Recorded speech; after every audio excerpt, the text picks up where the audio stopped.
అండి ఎలా ఉన్నారు? బాగున్నారా? ఈరోజు అయితే గులాబ్ జామ్ చేద్దాం అనుకుంటున్నానండి. గులాబ్ జామ్ ప్యాకెట్, ఒక అర కేజీ పంచదార, యాలక్కాయలు, ఈ మూడేనండి. డీప్ ఫ్రైకి ఆయిల్. ఫస్ట్ అయితే పంచదార పాకం పట్టుకుందామండి. ఇది అర కేజీ పంచదార అండి. మామూలుగా అయితే ఈ ప్యాకెట్కి 3/4 కేజీ పంచదార పోయమని ఉంటుంది, కానీ అర కేజీ అయితే సరిపోద్దండి, లేకపోతే బాగా తీయగా ఎక్కువైపోద్ది. కావాలంటే మీరు 3/4 కిలో వేసుకోవచ్చు. నేనైతే అర కేజీ పోసాను అనమాట. ఈ గిన్నె పంచదార వేసాం కదా, 1/2 కిలో. దీనికి 2 గిన్నెలు వాటర్ వేయండి. మంచిగా తీగ పాకం లాగా వస్తుంది అనమాట.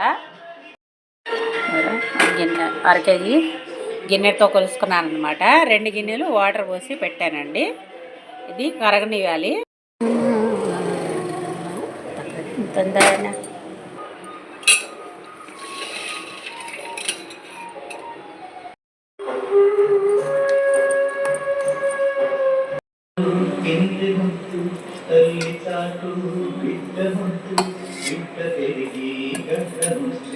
కన్న తల్లి. చూసారండి, 9 గులాబ్ జాములు. పాలు వేసి కలుపుకుంటే పైన ఆయిల్ రాసుకునే అవసరం ఉండదండి, మంచిగా వస్తాయి మృదువుగా. ఆయిల్ పెట్టాను. గ్యాస్ అయితే సిమ్లో ఉంచుకోవాలండి. ఆయిల్లో పెడితే ఊరకనే మాడిపోతాయి.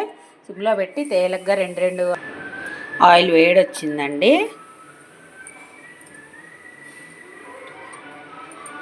నాలుగైదు వేసి వేయించుకోండి మంచిగా.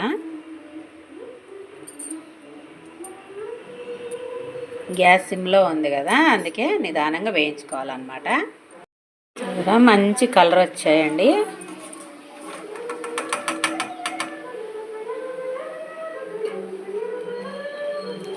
ఇట్లా వేసుకోవడమే అన్నీ. అలాగే వేయించుకొని పంచదార పాకంలో వేసుకోండి.